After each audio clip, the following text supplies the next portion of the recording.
Yeah, meron tayo rito tinapay. Siguro mga 9 pieces lang. So, gagawin natin, ipa-flat lang natin yung bread.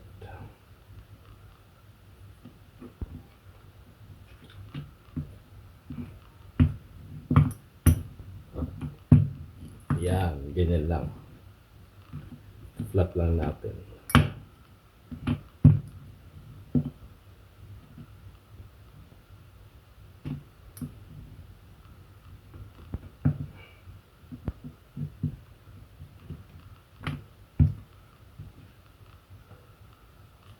Parchment paper.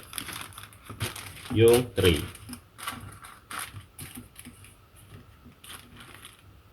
Tapos assemble natin yung mga pre-nut natin na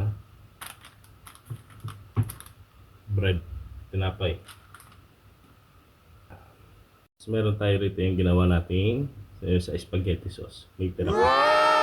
Kaya yan ang ilalagay natin dyan.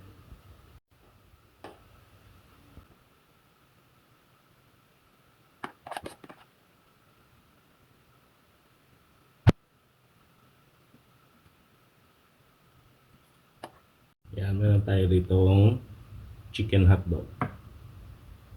Iwain lang natin ng mga ganyan. Yan. Ito yung parang pepperoni niya.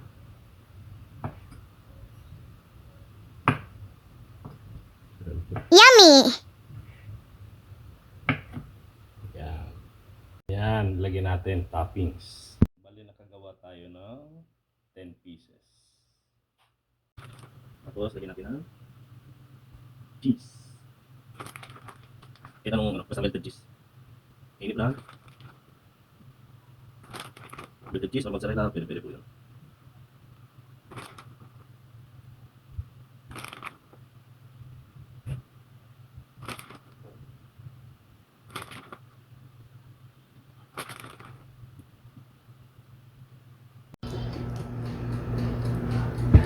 Yan, sinet natin ng 180 and then 20 minutes.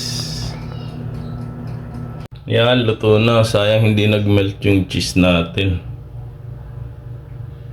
Yan. Yan, pag wala naman pong oven, pwede naman yan sa pan.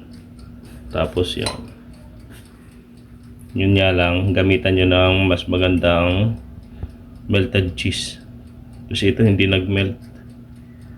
Ayan, tapos lagyan ng hot sauce. Spicy!